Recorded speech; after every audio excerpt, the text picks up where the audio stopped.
je pense, je passe la parole vers mes collègues à Paris pour qu'ils animent cette section.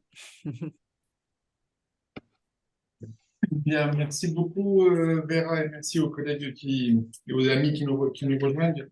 Cette heure de conversation là va être consacrée à la notion de normes, voire de normes linguistiques. Et en fait, peut-être que le plus simple est de commencer directement avec un grand spécialiste. Je pense à Jean-Marie Finkenberg qui nous fait l'honneur d'être présent parmi nous. Il est professeur émérite à l'Université de Liège. Il est président du Conseil de la langue française et de la politique linguistique de Belgique. Il a beaucoup écrit, beaucoup œuvré, il œuvre beaucoup sur la question des langues, de la politique linguistique. Et je pense qu'il est le mieux placé pour cadrer un peu ce début de conversation en nous disant ce que c'est que normer pour les linguistes. Cher Jean-Marie, si vous voulez bien. Merci beaucoup. Bonjour à toutes, bonjour à tous dans ce beau matin. Oui, d'abord, la question de la norme, on met souvent norme au singulier, alors qu'il faut évidemment parler de normes au pluriel. Déjà, les linguistes ont l'habitude de distinguer deux types de normes. L'une qu'on pourrait appeler la norme statistique, la norme, et d'autre part la norme évaluative. Alors, la norme statistique, c'est ce qui se fait réellement, c'est ce qu'on observe, c'est ce qu'on déduit de l'observation. Et la norme évaluative, c'est celle qu'on trouve dans les ouvrages de bien parler, dans certaines grammaires normatives, comme le nom l'indique. Et ces deux types de normes ne coïncident pas assez fréquemment. Par exemple, on vous dira la norme en français, c'est d'accorder le participe passé avec avoir lorsque le complément d'objet direct le précède, mais nous savons, lorsque nous tendons nos micros à des gens, que cet accord se fait, à l'oral en tout cas, se fait rarissimement. Et les mêmes personnes qui trouveraient horrible que l'on cesse d'accorder le participe passé avec avoir, on constate, lorsqu'on les écoute et qu'on les enregistre, on constate qu'assez fréquemment, ils n'accordent pas. Donc, on pourrait dire que la norme évaluative et la norme statistique sont un peu comme on nous disait jadis de Corneille et de Racine. Hein. L'un peint les hommes tels qu'ils sont et l'autre peint les hommes tels qu'ils doivent être. En fait, il y a un rapport entre les deux, bien sûr. Pourquoi il y a un rapport? C'est évident que les normes évaluatives proviennent de normes objectives. Ce sont les représentations des pratiques dans certains groupes sociaux qui sont imposées à l'ensemble de la communauté linguistique. D'ailleurs, comment est-ce qu'on définit une communauté linguistique? Non pas comme un ensemble de personnes qui pratiquent les mêmes variétés de langage, mais comme un groupe de personnes à qui s'imposent les mêmes normes, au fond, auxquelles ils peuvent se reporter. Une fois qu'on a dit ça, évidemment qu'on a distingué ces deux types de normes, les linguistes sont amenés à préciser la manière dont les normes évaluatives et les normes objectives fonctionnent. Et ils le font de manière, d'abord ils le font en observant que nos langues sont des systèmes, mais que entre les réalisations que nous faisons de ce système en parlant comme nous faisons ce matin et le système lui-même, il y a des filtres. Prenons le français par exemple. Si je prends l'idée d'enterrer et que je vais prendre tous les suffixes qui permettent de créer des mots signifiant action d'enterrer, ben, nous savons que nous avons des suffixes comme ment, comme sion, et donc on pourrait dire enterration, enterrure, enterrement. Donc le système est extrêmement puissant et produit virtuellement des, euh, des, des produits comme les trois que je viens de citer, enterration, enterrure, enterrement. Et il n'empêche que nous savons qu'enterrure et enterration, nous ne l'utilisons pas, et la norme apparaît donc comme une sorte de filtre qui vient canaliser la puissance du système. Mais alors, comment ces filtres fonctionnent-ils? Ben, ils fonctionnent avec des règles sociales. ce sont, je l'ai déjà dit, les usages de certains groupes sociaux qui sont considérés comme modèles et qui sont donc des normes au sens sociologique du terme. Hein. Les sociologues nous apprennent que les normes déterminent des actions, donc ce qui est souhaitable et ce qui n'est pas souhaitable, des actions qui sont susceptibles de récompense ou de sanction. De récompense, donc vous êtes porteur d'une certaine forme de légitimité, ou de sanction, vous êtes exclu par exemple du corps social. Ces normes sont donc intériorisées et surtout, ce qui est intéressant à voir, c'est que, aux yeux des sociologues, toute norme est adossée à une valeur. Donc les valeurs sont en quelque sorte les objectifs, les objectifs sociaux, et les normes sont les moyens de parvenir à ces objectifs. Par exemple, être inséré dans une communauté. Et alors, on constate souvent qu'il y a des distorsions entre ces normes et ces valeurs. Par exemple, certaines fractions du corps social ne sont pas équipées pour respecter la norme. Et alors, assez fréquemment, ça débouche sur deux types d'attitudes. Et là, nous allons retrouver des attitudes qu'on connaît bien vis-à-vis de la langue, soit d'une part, on fait évoluer la norme, et c'est en général les couches les plus fragiles, mais en même temps les plus informées, et par exemple qu'on va rechercher dans la petite bourgeoisie, qui sont les facteurs d'évolution de la norme, ou bien il y a ce que les sociologues appellent le ritualisme, qui correspond en linguistique au purisme, c'est-à-dire au lieu de chercher la valeur et d'adapter la norme aux différentes valeurs, on va surestimer la norme, on va la fétichiser au détriment des objectifs et des valeurs. Et donc, le ritualisme qui correspond en linguistique, en langue, au purisme. Donc, voilà un petit peu comment ça fonctionne. Et vous voyez, je pense que les linguistes ont intérêt à aller voir du côté de ce que disent les sociologues, puisque c'est un des concepts capitaux en sociologie. Alors, il reste évidemment un dernier point peut-être à aborder, et puis je passerai la parole à mes collègues, qui est évidemment la question de, à partir du moment où les fractions du corps social sont impliquées, soit dans le changement des normes, soit dans la ritualisation, ou en tout cas dans la réflexion sur ces normes, reste la question de sa gestion. De sa gestion explicite. Jusqu'à présent, j'ai parlé de la norme comme si c'était quelque chose qui allait de soi, que c'était automatique, mais nous savons que la langue est peut-être le parangon de ce qu'on appelait les biens communs. Les biens communs, puisque chacun peut en disposer, et le fait que j'utilise la langue n'empêche personne parmi vous de l'utiliser à son tour. Donc, c'est un bien commun et nous savons que les biens communs doivent être gérés. Et c'est ici peut-être qu'il y a une particularité du français par rapport à d'autres grandes langues, c'est que cette gestion n'est pas réellement prise en charge par les intéressés et largement fantasmée. Quand on veut comparer ce qui se passe avec d'autres langues, parlons de l'espagnol, parlons de l'allemand, ou bien, puisque j'ai ici parmi les auditeurs ma concitoyenne Gudrun Nedegen, qui est belge également, mais qui originellement est de langue flamande. Si je prends l'Union linguistique néerlandaise, voilà des langues où la gestion des normes, par exemple des normes orthographiques, est prise en charge par la collectivité, qui concerne l'allemand, tous les États où l'allemand est présent, et ça vaut pour la Belgique comme pour le Danemark, à côté évidemment de l'Allemagne, de la Suisse et de l'Autriche, délèguent un certain nombre de leurs pouvoirs à une commission qui se penche, par exemple, qu'il faut rénover, moderniser l'orthographe. Il y a une concertation internationale.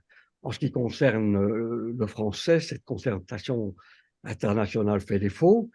il n'y a pas de réseau international qui serait mandaté pour réfléchir à ces questions. Et quand je dis qu'elle est mal répartie, elle est aussi fantasmée, parce que nous avons cette idée que l'Académie française est une autorité, alors qu'elle comporte évidemment beaucoup d'intellectuels d'écrivains que je respecte, et même mieux, que je révère. Mais disons, elle n'a pas de compétences dans les deux sens du mot compétence pour gérer la langue.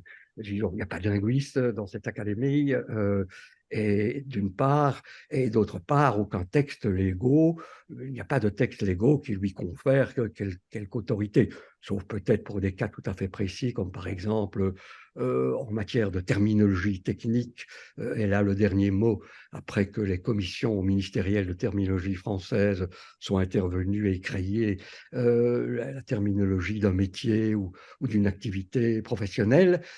C'est elle qui donne son admitatur, son nihil obstat à cette trouvaille. Mais donc, le besoin se fait généralement sentir d'une concertation internationale, d'autant plus nécessaire aujourd'hui que l'essentiel de la francophonie a cessé de se trouver dans l'hémisphère nord, et que les populations du Sud sont exclues de la légitimité de cette gestion. Donc, il est possible que le grand tournant auquel nous sommes en train d'assister pour le moment, et dont la création de la cité de Villers-Cotterêts est un signe, ce grand tournant que nous voyons dans les réflexions sur les rapports entre langue française et société, permettent d'ouvrir la voie à cette concertation internationale. D'ailleurs, vous avez cité le fait que je suis obligé de parler au passé, président du Conseil de la langue française de la Belgique francophone. Je ne le suis plus, mais lorsque se rencontrent les seuls pays qui ont des organes de gestion de la langue, et qui sont les pays du Nord, Suisse, Québec, France et Belgique francophone, lors de la dernière réunion de l'OPAL, c'est ainsi que c'est l'acronyme Organisme de politique et d'aménagement linguistique, c'est l'acronyme OPAL. Lors de la dernière réunion, il y a eu une espèce de prise de position très nette en faveur de la création de ce collège francophone international. Voilà, j'ai peut-être un tout petit peu... Non, je n'ai pas trop dépassé les quelques minutes que vous m'aviez accordées, et je vous remercie pour votre bonne attention. Ouais, vous avez été parfait, vous avez tout à fait bien posé le cadre qui est très clair pour nous. Mais on pourra revenir sur deux points de discussion après avoir donné la parole à nos autres intervenantes. Et en premier lieu, peut-être à Gudrun Nodegen, donc, qui est professeur à l'université de Rennes 2, sociolinguiste, et qui a d'ailleurs beaucoup travaillé, qui travaille toujours beaucoup sur les normes, en tout cas sur les normes et en situation plurilingue, et puis aussi sur les usages ou les pratiques justement plus ordinaires, parfois qu'on peut peut-être catégoriser de non normés, ou je ne sais pas, elle nous le dira, et qui, je crois, fait des travaux actuellement justement sur des usages de communication électronique et de chat, dont elle nous lira peut-être un mot, mais je lui laisse sa parole pour qu'elle nous donne son point de vue sur la norme. Ouais, je vais enchaîner effectivement. Un grand merci d'abord. Excusez-moi, je suis ravie d'être là. Je vais enchaîner sur les paroles effectivement de Jean-Marie Klinkenberg pour dire que quand on parle normes, quand on mentionne le terme, en fait, dans la société tout court, effectivement, on n'entend que celui avec celle plutôt, pardon, décidément, avec la majuscule. C'est important de mettre un pluriel, d'aller voir effectivement toute la variation qui est attestée, et on la connaît en fait très peu. Ce serait ça un peu mon cheval de bataille. C'est que et c'est logique, hein, on regarde très peu comment on pratique la langue dans la vie de tous les jours. On ne sait pas, effectivement, tout en criant pour le participe avec son accord, etc. On ne sait pas quand on ne le fait pas. Et je crois que c'est un élément extrêmement important, cette conscientisation, effectivement, aussi de la variation. Parce que c'est de toute cette variation-là que on fait une sélection. Alors, pas toujours, je sais plus, je sais plus. Alors là, j'ai un trou de mémoire. Je sais plus, c'était un éminent linguiste ou belge ou suisse qui disait disait que, en fait, la norme n'a rien de linguistique. C'est bien une sélection, une intervention qui parfois est de longue date. Je me permets de rebondir sur l'histoire du participe qui décidément grouille un peu pour l'instant dans la discussion. C'est Voltaire qui disait à propos de Marot, qui a ramené effectivement cet accord de la langue italienne parce qu'il trouvait ça très joli. Et dans la langue italienne, ça marche toujours parce que on entend qu'on a affaire à un adjectif ou à un participe féminin ou masculin. Et en français, il n'y a que 30% des adjectifs qui sonnent quand ils sont au féminin versus au masculin. Donc, ces distinctions-là ne marchent pas pour 70% des cas. Il y a une vraie logique linguistique du coup à l'œuvre pour dire dans la majorité des cas, je ne vais pas faire l'accord et donc les 30 qui devraient sonner, ils sonnent souvent pas du tout. Donc ce point-là, Voltaire, il en disait, Marot a ramené effectivement l'accord du participe passé d'Italie, mais aussi la vérole. Mais je crois que c'est la première quand même qui a fait le plus de dégâts. La fin de la citation est extrêmement important quand même à dire parce qu'il n'approuve pas du tout. Et c'est quelque chose qui en fait ne colle pas forcément à la langue française. Il y a des choses de cet ordre-là qui sont importants à éclairer. Et il y en a beaucoup, en fait, je crois qu'il y en a énormément, ce qui ne veut pas dire pour autant qu'on va mettre la norme à la poubelle, celle avec la majuscule, la première dont je vous ai parlé, parce que elle est extrêmement utile aussi. Il faut bien qu'il y ait quelque chose sur lequel on se trouve d'accord pour dire, bon, quand on écrit dans quelque chose de formel, plutôt dans un journal, quand on prend la parole en public, on peut peut-être imaginer effectivement suivre peu ou prou la norme, mais là encore, même dans des situations très formelles, les nœuds de négation, ils sautent. Il y a beaucoup de choses qu'on fait quand même, alors pas à l'écrit naturellement, mais à l'oral, il y a beaucoup de situations où cette variation est quand même là. On ne la voit pas, on ne l'identifie pas, et je crois que ce serait pas mal qu'on essaye de l'épingler davantage, mais pour la mettre en valeur et pour arrêter de dire ceci n'est pas du français. Parce que c'est encore des choses qu'entendent les enfants, pas seulement en France, pas seulement en Belgique, mais partout dans la francophonie. Et c'est une position devant la variation que je trouve délétère, quoi, en fait, extrêmement angoissante. Et donc, je fais un saut de plus vers un autre point qui m'intéresse vraiment, vraiment beaucoup, qui est ce qu'on appelle la sécurité et l'insécurité linguistique. Je vais vous raconter une toute petite anecdote. Et si j'ai le temps, je vous en raconte une autre sur l'orthographe en néerlandais parce que le parallèle est extrêmement intéressant. Petite anecdote, grosse anecdote, c'était ma thèse en fait, mais ça date déjà, donc il faudrait aller revoir. Mais je suis sûre qu'il n'y a pas tant de choses que ça qui aient changé. En très bref, je suis allée voir du temps de ma thèse qui date, je ne vais pas dire mon grand âge, mais de plus de 20 ans quand même. Et ce qui était intéressant, c'était de comparer les étudiants de Tours, où je faisais mes études effectivement à l'époque, donc le jardin du beau parler, voilà, on était sûr que non seulement ils maîtrisaient la norme, mais en plus ils en étaient très très fiers. C'était quand même un peu, je vous avoue, hein, mon hypothèse au départ, je venais de la Belgique, du côté néerlandophone, j'étais du coup une fleu, comme on dit, et j'avais vraiment cette impression-là. En tout cas, c'était le discours qui était là dans la société. Du côté de la Belgique, je suis allée voir Louvain-la-Neuve, mais aussi Nivelles qui était juste à côté parce que du côté universitaire, on a un groupe particulier en fait qui part à l'université et tous ceux qui sont formés pour les écoles, ils sont dans quelque chose comme une école normale. J'ai oublié le terme exact et puis ça a priori bougé même entre-temps. Et donc je suis allée chercher ces deux groupes. Alors je dirais, l'attente au départ était de dire la France centrale, plus à l'aise avec la norme et beaucoup plus à l'aise donc en termes de sécurité linguistique. Eh bien non, mais j'ai trouvé l'inverse. Et ça, je trouve extrêmement intéressant. Parce que j'ai trouvé l'inverse, mais pas pour les mêmes raisons. J'ai trouvé en Belgique, du côté universitaire, des étudiants complètement à l'aise avec la norme, même avec les trucs les plus biscornus, parce que je suis allée chercher des trucs un peu bizarres que certes je connaissais, mais que personne ne pratique. Je n'étais pas dans la norme statistique, j'avoue, mais pour voir un peu qui maîtrise pas, vraiment c'était voulu. Ils sont totalement à l'aise, ils maîtrisent parfaitement, mais ils sont comment je dirais, détachés quasiment de cette chose-là. Il y a un côté, oui, certes, ça existe, mais alors, on n'a pas tout le temps besoin, une sécurité linguistique énorme.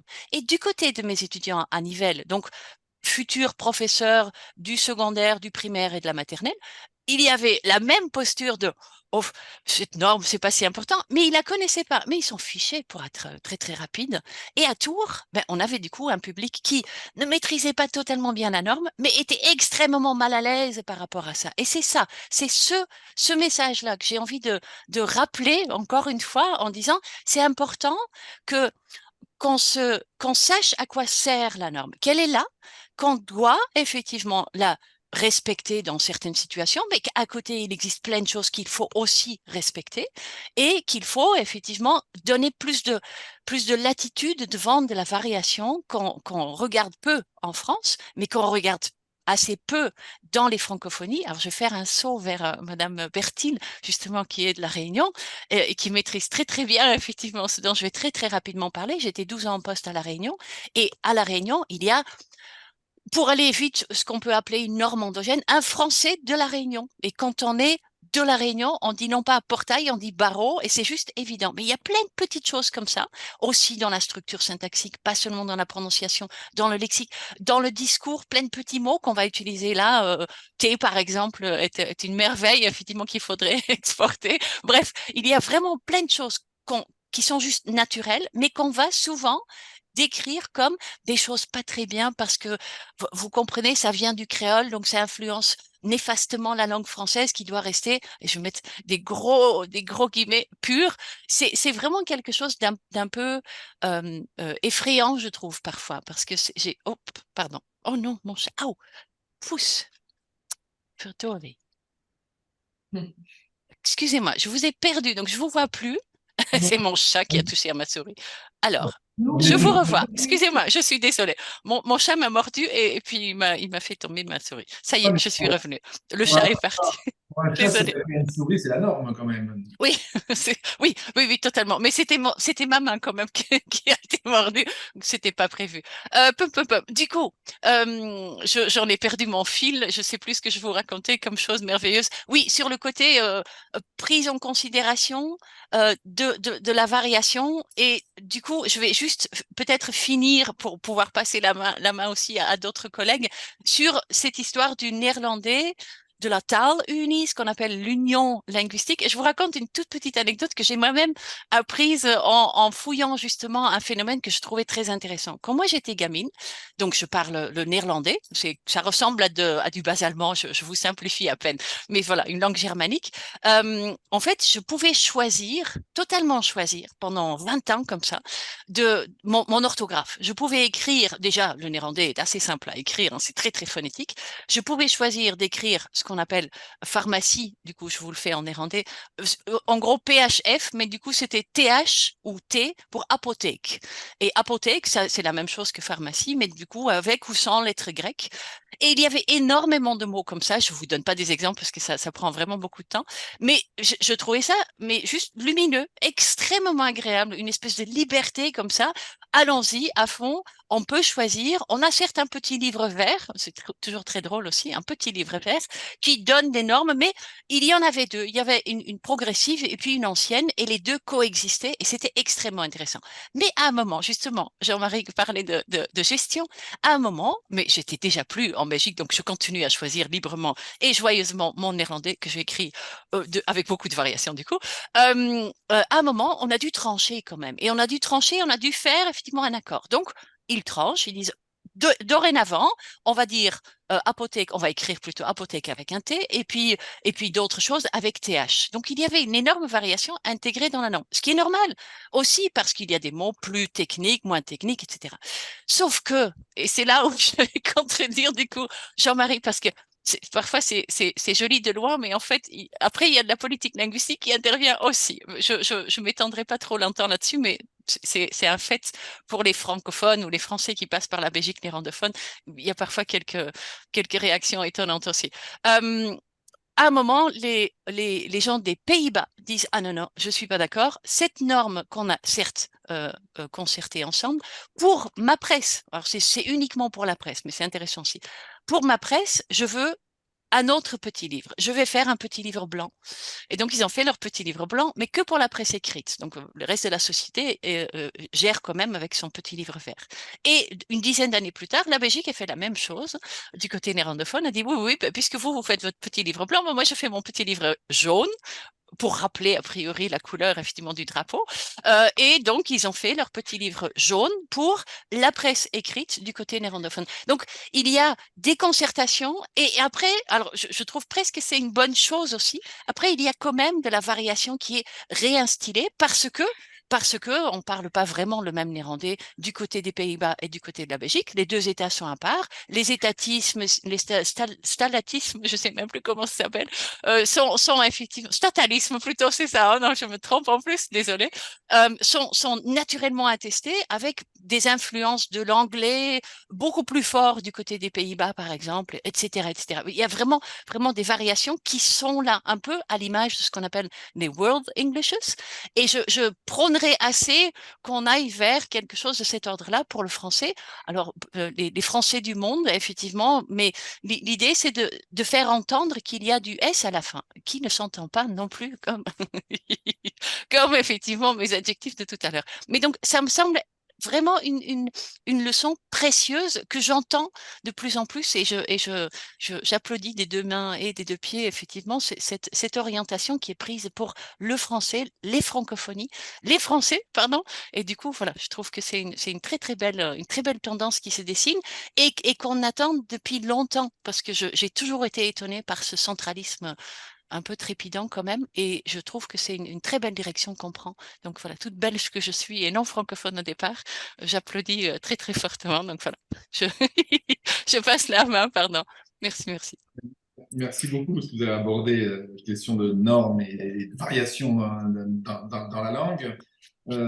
Et on va pouvoir, en passant la parole à Véronique Bertil, qui est professeure de droit à l'Université de Bordeaux et qui est spécialiste des langues régionales, aborder la question de la norme et des langues, et des variétés de langues et des langues, et de relations entre les actions politiques et la place des langues dans la sphère publique et donc du lien entre normes et langue régionale à côté du français. Véronique, qu'est-ce que vous pourriez nous en dire? Merci beaucoup. Bonjour à toutes et à tous. Alors, je me sentais en écoutant Jean-Marie Klinkenberg et Gudrun Le Degen un peu en décalage des professeurs et des sciences du langage, de la linguistique et de la sociolinguistique en tant que juriste.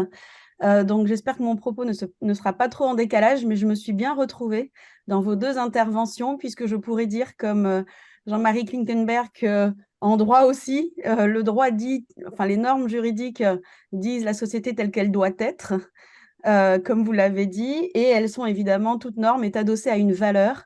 Et sur ces questions de langue, notamment, on voit toute la politique qu'il y a derrière la position du droit français sur cette question des langues. Et je remercie bien sûr Madame Ledegen pour avoir fait des petits clins d'œil à ma langue régionale, qui est le créole réunionnais, qui sonne très bien aussi. Alors, là, c'est pareil, je repartirai de mon travail de doctorat, puisque vous vous en souvenez tous peut-être, en 1999, la France signe la Charte européenne des langues régionales ou minoritaires, mais ne la ratifie pas, suite à une décision du Conseil constitutionnel. J'étais alors toute jeune titulaire de ce qu'on appelait à l'époque un DEA, on dirait aujourd'hui un Master 2, et je commence une thèse sur ce sujet des langues régionales dans la Constitution française, avec un constat un peu désarmant de départ. Si c'est le principe d'indivisibilité de la République qui, pour le Conseil constitutionnel, empêche toute reconnaissance de langue régionale, y a-t-il d'autres États qui ont reconnu ce principe d'indivisibilité et qui ont permis quand même une plus grande reconnaissance de leur langue régionale? Alors, je n'ai pas eu besoin d'aller beaucoup plus loin. Espagne et Italie reconnaissent un principe d'indivisibilité, hérité d'ailleurs de Napoléon Bonaparte. Alors évidemment, pas d'indivisibilité de la République comme en France, puisque nous sommes une monarchie en Espagne, et donc c'est l'indivisibilité de l'État espagnol, et en Italie, l'indivisibilité de la nation. Néanmoins, sur un même principe, je me suis rendu compte que un même principe, et donc on revient à cette question de valeur, un même principe n'a pas du tout été interprété de la même façon de part et d'autre des Alpes et des Pyrénées. Et donc, je me suis intéressée en refaisant beaucoup d'histoire pour la juriste que je suis et pour constater quelque chose qui vous est peut-être familier, mais qui ne l'était pas intuitivement pour moi, c'est que l'histoire de la France se mêle intimement à l'histoire de la langue française, au point que État français et langue française sont complètement considérés comme équivalents ou superposables ou transposables, si je puis dire. Donc, on connaît tous, et puis évidemment, je vais la citer, puisque nous sommes à l'ouverture de cette belle cité internationale de Villers-Cotterêts. Donc, cette ordonnance de Villers-Cotterêts qui impose dans les actes juridiques, en plus c'est du droit, l'usage, alors on ne va pas commencer la polémique, mais on pourrait, l'usage du langage maternel françois. Et donc, il y a ceux qui considèrent que tourner contre le latin, cette ordonnance visait, ou en tout cas permettait l'usage de toutes les langues parlées en France à cette époque, sauf le latin. Et évidemment, ce ne sera pas cette interprétation-là qui sera prise après les siècles, mais l'interprétation que c'était contre toutes les langues régionales et non pas que contre le latin. Donc, certains sociolinguistes et certains observateurs ont pu dire que, par prétérition, cette ordonnance de Villers-Cotterêts a été l'ennemi des langues régionales, alors qu'au départ, elle ne visait que le latin. Et l'histoire étant pleine d'ironie, il semble que la même chose se soit reproduite en 1992 dans un contexte de construction européenne et de traité de Maastricht, puisque c'était une évidence que le français était la langue de la République, mais que c'était écrit nulle part dans nos textes juridiques, à part cette ordonnance de Villers-Cotterêts, cet édit royal qui était encore cité dans les jurisprudences du Conseil d'État dans les années 1980. Alors, aller expliquer à des étudiants de première année de droit qu'un édit royal de 1539 est toujours en vigueur aujourd'hui et utilisé par les juges, c'était quand même assez acrobatique. Et donc, en 1992, on fait entrer dans la Constitution une disposition selon laquelle la langue de la République est le français. Je ferai un petit clin d'œil à Jean-Marie Klinkenberg pour vous rappeler que la formule de départ était le français est la langue de la République. Rattrapé au Sénat ensuite in extremis pour dire mais non, le français n'appartient pas qu'à la France. Et donc, on inverse la formule, la langue de la République est le français. Et là encore, dans un contexte de construction européenne, on considérait que c'était protéger le français contre l'invasion de l'anglais, si je peux le dire de façon schématique dans une conversation comme ça. Et cela se révélera encore une fois préjudiciable pour le développement d'une plus grande promotion des langues régionales. Donc, un peu tout ce contexte-là, et l'histoire est passionnante de la langue française en parallèle à la Révolution française. Déjà, l'unité politique de la France qu'on essaye de mettre en place passe par l'unité linguistique. C'est le postulat ou l'idée qui prévaut à la Révolution française. Et donc, vous connaissez le rapport Barrère sur les idiomes, avec des citations assez impressionnantes, où le fédéralisme par le bas breton, où il a toute une tirade comme ça sur les ennemis que représentent les locuteurs de langue régionale, ou évidemment le fameux rapport de l'abbé Grégoire sur des moyens d'anéantissement des patois. Donc, on connaît toute cette histoire. On sait aussi que la langue française va s'imposer. Les langues régionales vont être chassées de la sphère publique. On parlait de sphère publique tout à l'heure, ou plus tôt dans les conversations de ces 24 heures. Et c'est par le moyen formidable de l'école que la langue française va s'imposer. Alors, je ne reviens pas, vous le savez tout autant que moi, passionnés que nous sommes de ces sujets-là, mais sur certaines pratiques qu'on retrouve encore d'ailleurs. J'étais en pays catalan, francophone, français, si je peux dire ça comme ça. Et sur certaines écoles, il y a encore écrit interdit tantôt ou de cracher par terre et de parler catalan ou de parler breton. On a les mêmes anecdotes un peu partout dans nos régions. Ou bien sûr la pratique du signal qui faisait qu'à l'école, l'enfant qui parlait la langue régionale ou la langue locale était puni en fin de journée, ou en tout cas le signal se passait d'élève en élève s'il avait eu le malheur de parler la langue régionale. Donc, dans tout ce contexte-là, donc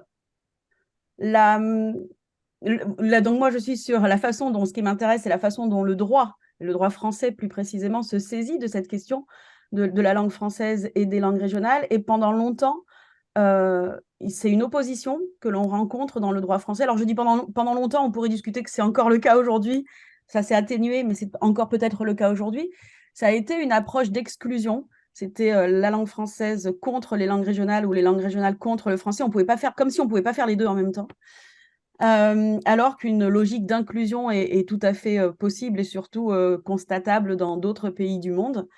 Et donc, pendant longtemps, la prise en compte des langues régionales ne sera... Tant qu'il y a eu cette période, si on pouvait distinguer des périodes de conquête ou d'affirmation du français comme seule langue de la République, les langues régionales ne seront pas saisies par le droit, et elles le seront après la Seconde Guerre mondiale, quand la Première Guerre mondiale et la Seconde auront brassé les populations qui parlaient français au front. Et c'est la loi d'Exxon que vous connaissez de 1951 qui fait une première place aux langues régionales dans l'enseignement.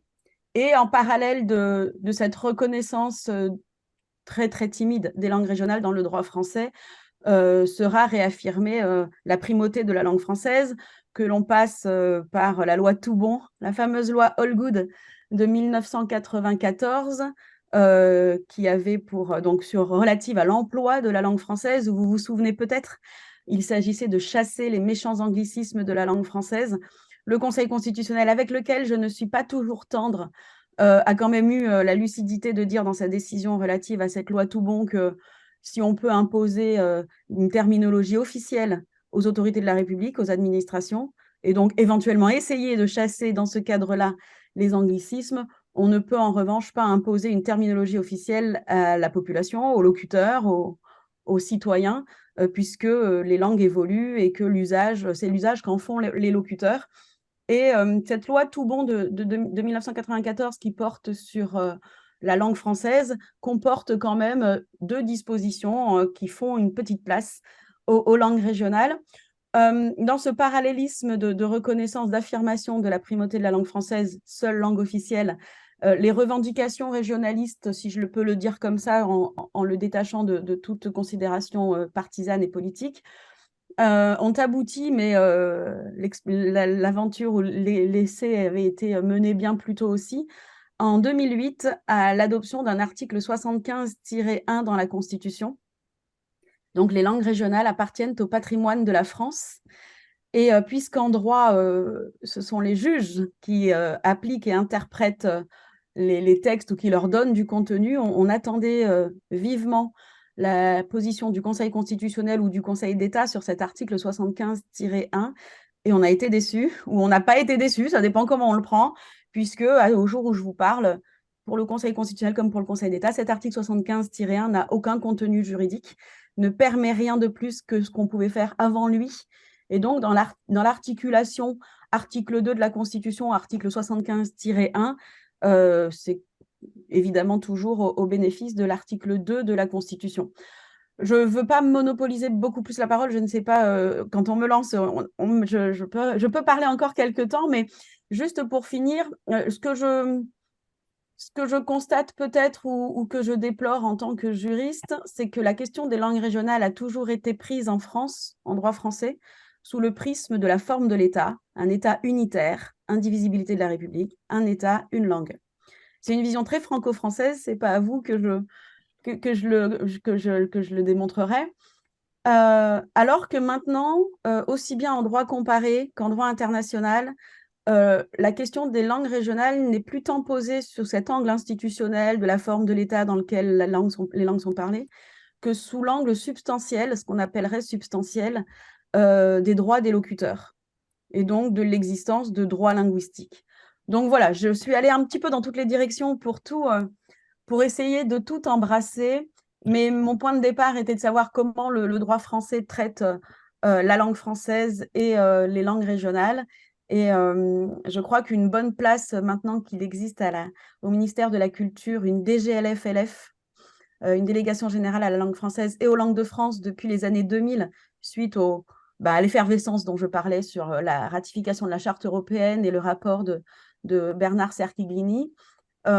Cette approche plus inclusive, sans opposer langue française et langue régionale, me semble celle qui est empruntée. Et donc, je m'en réjouis. Voilà, alors, si je peux terminer mon petit propos en demandant, parce que je découvrais avec passion la teneur des propos de Jean-Marie Klinkenberg, si l'OIF ne pourrait pas être cette instance de concertation internationale. Je ne sais pas trop comment elle fonctionne, donc je sais que c'est plutôt politique, l'OIF, et vous parliez des pays du Sud, mais est-ce qu'elle n'a pas un département, un service qui pourrait se charger de cet aspect-là? Je vous remercie. Est-ce que je peux répondre à cette question Bien sûr, Jean. Oui, en effet, vous avez raison. L'OIF n'a pas de pouvoir. Les États de la francophonie ne lui délèguent pas de pouvoir, mais elle a un pouvoir moral et elle pourrait être l'autorité qui pourrait mettre en place. Et lorsque nous avons, et quand je dis nous, ce sont les partenaires de l'OPAL, lorsque nous avons constaté que, premièrement, nous étions les seuls à parler au nom du français, alors que l'essentiel des francophones se trouvent en dehors des pays du Nord. Lorsque nous avons souhaité que l'OPAL puisse s'élargir, c'est évidemment à l'OIF que nous nous sommes adressés pour qu'elle mette en place les conditions de cette collaboration. Et lorsque nous avons c'est toujours le même nous. Lorsque nous avons essayé il y a quelques années, et ça a été refusé par certains partenaires autour de la table, mais ça a abouti l'an dernier, lorsque nous avons essayé de proposer cette espèce de, je n'ose pas appeler académie francophone générale, c'est évidemment du côté de l'OIF que nous nous sommes tournés pour qu'elle rende la chose possible. Et l'OIF, justement, vient de développer, très très consciente de ses responsabilités, est en train de mettre en place des formations en politique linguistique à destination des pays du Sud. J'ai participé à l'élaboration de ces modules de formation et les cycles ont commencé déjà l'an dernier. Donc c'est une préoccupation qui percole du côté de l'OIF et c'est vraiment un mouvement à suivre. Merci en tout cas de cette question vraiment pertinente.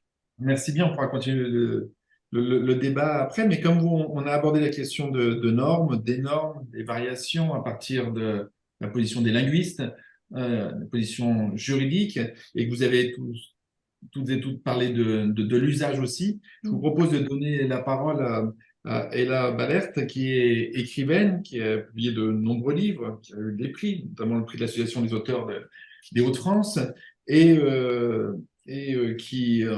voilà, qui dans l'écriture est confronté à la question de la norme, que ce soit dans le style, dans les usages, et même comme thématique. Mais si vous voulez bien, Charla, je vous laisserai bien vous prononcer, avoir votre avis d'écrivaine sur la question de la norme. Ah, par contre, on ne vous entend pas.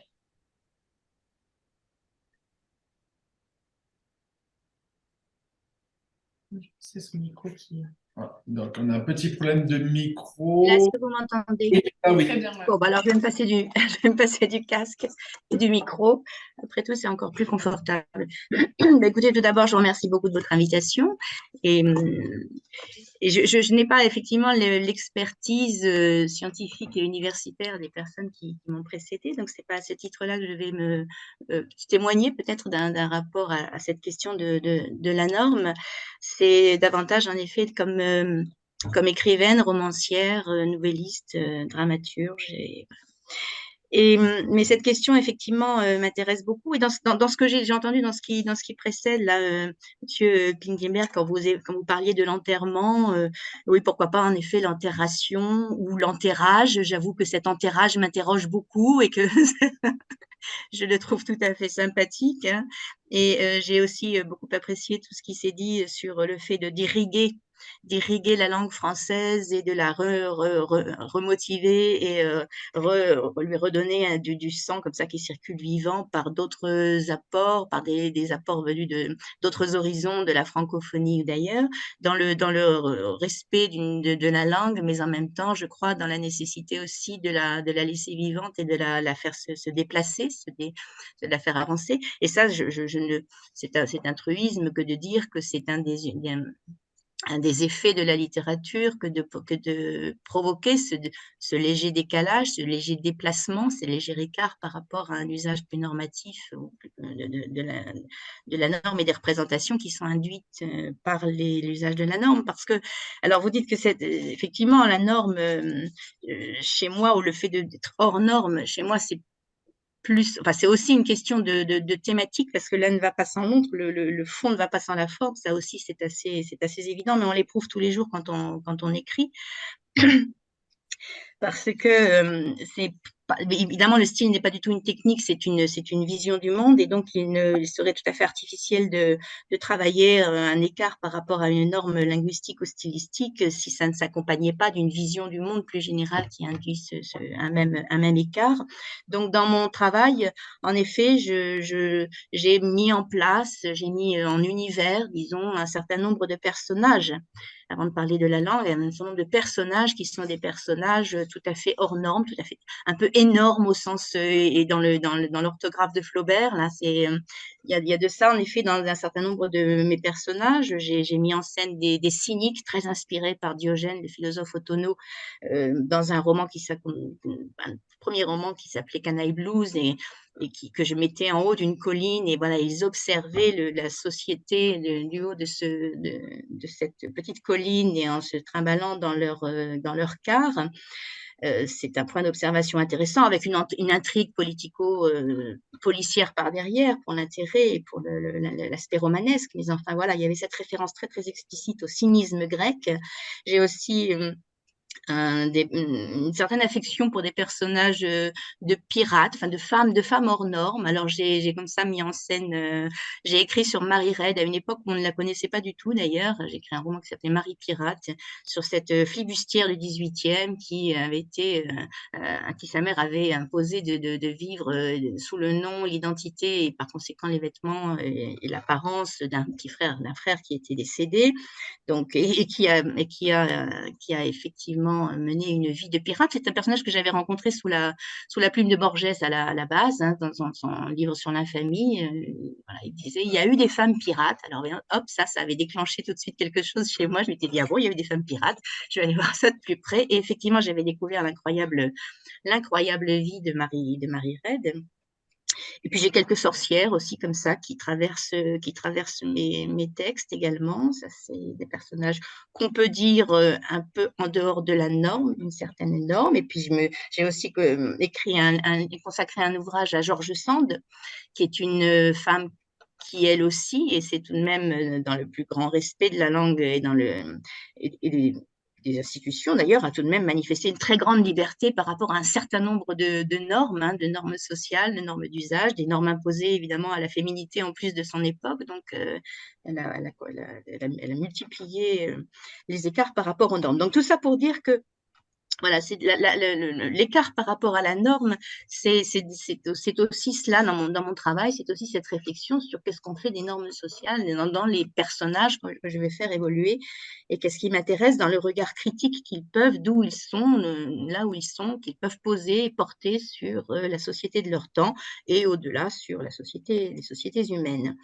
Et alors, ça, ce sont pour des personnages, d'ailleurs, des exclus volontaires, on va dire, d'une certaine façon, hein, quand même. J'ai aussi un certain nombre de personnages qui sont des exclus tout à fait involontaires, qui ont été mis en dehors de la norme sociale par les circonstances ou oui, par la vie. Donc, c'est le cas d'un personnage d'adolescent, puisque j'ai aussi écrit certains livres pour la jeunesse, et que cet ouvrage qui s'appelle La lettre de Chiré chez Flammarion, tourne dans les collèges avec un personnage d'adolescent qui est, alors, lui, tout à fait à l'écart de la norme à tout point de vue, puisqu'il est illettré, quasiment illettré. C'est-à-dire, il a les plus grandes difficultés à lire, à déchiffrer, à comprendre ce qu'il parvient difficilement à déchiffrer, à faire sens de ces lettres qu'il voit un petit peu partout, puisque finalement, nous vivons dans un monde de lettres, et pas seulement quand il ouvre un livre, hein, à l'école, mais aussi autour de lui, ne serait-ce que ça, quand il regarde ses papiers d'identité, et quand il va faire les courses, et quand il prend le train, quand il se promène en ville, il y a des mots partout. Et donc, quand on ne sait pas lire, quand on n'a pas accès à cette écriture, voilà, comment toutes les questions identitaires qui se posent de sa place par rapport à soi-même, sa famille, sa vie, enfin voilà. Donc ça, c'est un personnage très hors norme de ce point de vue-là, mais qui le vit dans l'exclusion douloureuse à l'adolescence. Voilà, c'est une situation donc difficile. Alors, bien sûr, il y a un aspect romanesque, et puis c'est un livre qui s'adresse aux adolescents, donc je ne les déprime pas, au contraire, je cherche vraiment à pour le coup, les rassurer peut-être sur cette question et sur d'autres. Et puis j'ai aussi dans mon dernier roman un personnage tout à fait hors norme, extrêmement excentrique. C'est une dame de 80 ans qui a mené, qui a subi un viol et qui a eu un enfant à la Libération à Avranches en 1944 et qui en a été évidemment marqué à vie et qui est un personnage tout à fait hors norme, qui vit le monde, qui voit le monde à l'âge où elle est arrivée, sans sortir de son... C'était écrit avant le confinement, hein, mais c'est un personnage qui ne sort jamais de chez elle, qui porte, pour des raisons qui apparaissent en cours de roman, toujours devant elle un masque, alors qui n'est pas un masque sanitaire, là encore, c'était avant le Covid, mais c'était un masque vénitien qu'elle porte, qui lui masque la moitié du visage, et parce que voilà, cette composition du personnage me permettait de lui faire porter un regard tout à fait particulier sur un peu surréaliste aussi, un peu en décalage par rapport à une vision traditionnelle du monde, qu'elle observe de son fauteuil roulant et de son appartement. Elle est un personnage féministe, un personnage très humaniste qui a eu un certain nombre d'engagements et qui, comme ça, se tient sur une espèce de ligne de crête entre le réel et l'irréel vers la fin de sa vie. Et puis, bon, alors voilà, donc tout ça pour dire simplement, je ne vais pas rentrer plus dans le détail de mes personnages, mais qu'il y a cette affection pour ce petit décalage, ce petit déplacement, le fait que je pose un regard, je fais poser à des personnages un petit peu en décalage, un regard sur le monde dans lequel ils évoluent. Et du point de vue maintenant de la langue, donc ce travail sur la norme se retrouve de façon nécessaire. Enfin, on n'écrit pas sans travailler dans ce décalage par rapport à un usage social courant de la langue, hein, qu'on pratique le sfumato à la matière de Modiano, qu'on hache sa phrase à la manière de Duras, qu'on malmène la syntaxe, qu'on a la manière de, je sais pas moi, de Calafert, quelle que soit la façon, on travaille dans la norme et dans cet usage courant quand on est dans l'écriture. Et dans mon travail, enfin modestement, moi je pratique ce que j'aime bien appeler pour moi le style, c'est ce que j'appelle proposer une intime définition des choses. C'est comme on parle d'intime conviction. On a l'intime conviction que quelqu'un est coupable ou découpable. Eh bien, le style, pour moi, c'est l'intime définition qu'on va proposer d'un mot. Avec le monde, en effet, est coupable ou découpe, mais au sens où on va le couper, hein, on va le découper autrement par la manipulation, par l'usage et la manipulation de la syntaxe, la mise à mal éventuellement de la syntaxe, ou la démotivation et remotivation du vocabulaire. Et ça peut se faire de tas de façons. Moi, je sais que je pratique, j'aime beaucoup la remotivation par l'étymologie. Cette histoire des mots qui est absolument fascinante et que donc je m'amuse, même si parfois je pense que ça n'est visible ou audible que par moi, parce que j'aime bien écrire comme ça, avec en mémoire l'étymologie des mots. Donc c'est vrai que dans mon dernier roman, qui s'appelait Le Contrat, mon personnage de madame, là, de Marie-Madeleine, madame de 85 ans, elle pratique ça et je m'amuse à un moment donné avec l'histoire du mot, du mot, par exemple du mot coït, qui vient de coïrer en venir aux mains. Voilà, c'est une petite parenthèse amusante à un moment donné, ou bien plus sérieusement finalement, mais tout aussi intéressant, je trouve le sort de la conjugalité, du joug que portaient les bœufs comme ça pour tirer mais qu'on retrouve dans la conjugaison. Voilà, donc il y a quand même une histoire d'amour des mots dans la conjugaison qui est quelque chose de conjugal. Alors avec les donc voilà, donc tout ça pour dire que j'aime beaucoup travailler sur l'étymologie des mots et que ça affleure comme ça revient. Et cette remotivation démotivation et remotivation du vocabulaire, je vais prendre un exemple, c'est par exemple par exemple, le mot brume. Le dictionnaire Larousse le définit, lui, comme un brouillard léger, ce qui correspond à peu près à une visibilité horizontale comprise entre 1 et 5 km. C'est une sorte de brouillard de mer Et puis c'était au sens secondaire, au sens second, un état confus, un manque de clarté de la pensée quand on est un peu brumeux comme ça dans sa tête, voilà. Et mais dans mon cas, enfin, pour moi, et qui suis d'origine bretonne, qui vient de la baie du Mont-Saint-Michel et voilà, donc qui grandit dans cette brume et qui donc a des associations affectives très fortes et personnelles à ce mot. Dans mon thésaurus personnel, brume, c'est synonyme de mémoire oublieuse, hein, c'est synonyme de plage, de limbe, de rêve mort-né, de reptation des nuages au sol, des sables au ciel, d'étroites épousailles des contraires. Voilà, c'est tout un contexte comme ça que j'associe au mot brume qui le remotive à ma manière et qui fait un petit écart par rapport à l'usage normatif, normé du mot brume.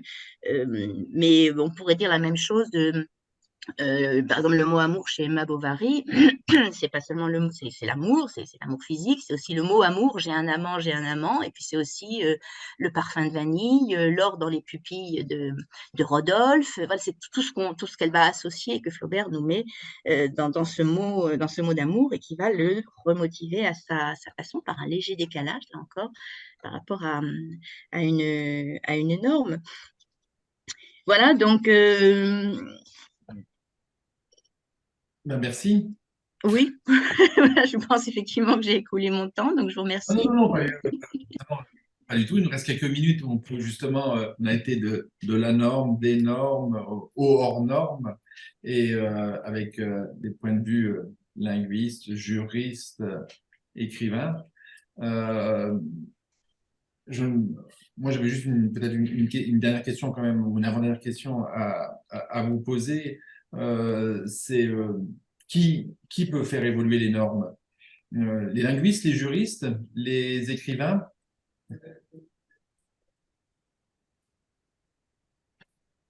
Personne.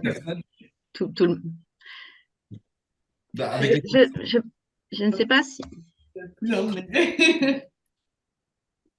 alors, Non, mais c'est la vie, c'est la vie qui reste. Je vais vous prolonger la question tout en donnant, en abordant la question de l'écriture inclusive telle qu'elle se pose aujourd'hui, sur la question de l'écriture inclusive. Est-ce que pour vous, c'est une question de normes et est-ce qu'on a l'impression qu'il y a une réponse qui se construit sous forme de normes aujourd'hui à une question sociale comme celle de l'écriture inclusive? D'une certaine manière, je reviens à ce que je disais en commençant, il y a des normes objectives qui sont des normes différentes, et c'est la variation dont parlait Gudrun, et donc la langue est stratifiée.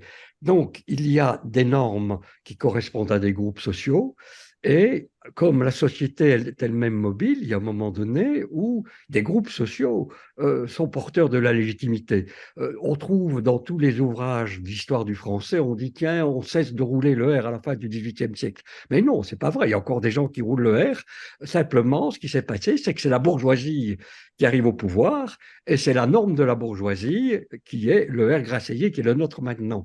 Donc, on présente ça comme une histoire d'évolution et en fait, c'est une histoire de pouvoir entre groupes. Alors, par exemple, en ce qui concerne, parlons pas de l'écriture inclusive, mais parlons de l'ensemble de ce mouvement de féminisation ou du langage, par exemple avec la création d'une terminologie féminisée, c'est évident que la chose s'est d'abord produite dans des mouvements féministes, et d'abord sur le continent américain et progressivement en Europe. Et donc, le mouvement a été lancé avant qu'il n'y ait des interventions du pouvoir politique, qui ont d'abord été en Suisse. Attends, non, c'est la France qui a légiféré la première, mais avec une circulaire Fabius, qui n'a jamais été mise en œuvre. C'est donc la France qui a été la dernière dans sa construction législative. Alors aujourd'hui, par exemple, dans le pays d'où je vous parle, l'utilisation d'une terminologie féminisée dans les textes réglementaires, juridiques, dans les appels d'emploi, etc., du moins dans le secteur public, hein, parce que les usagers, pour leur part, ils font exactement ce qu'ils veulent.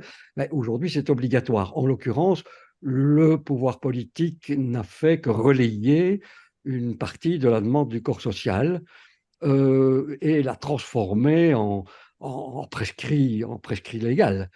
Alors, l'écriture inclusive aujourd'hui, enfin, ce qu'on appelle l'écriture inclusive, parce que c'est un, c'est un continent, c'est un archipel, hein.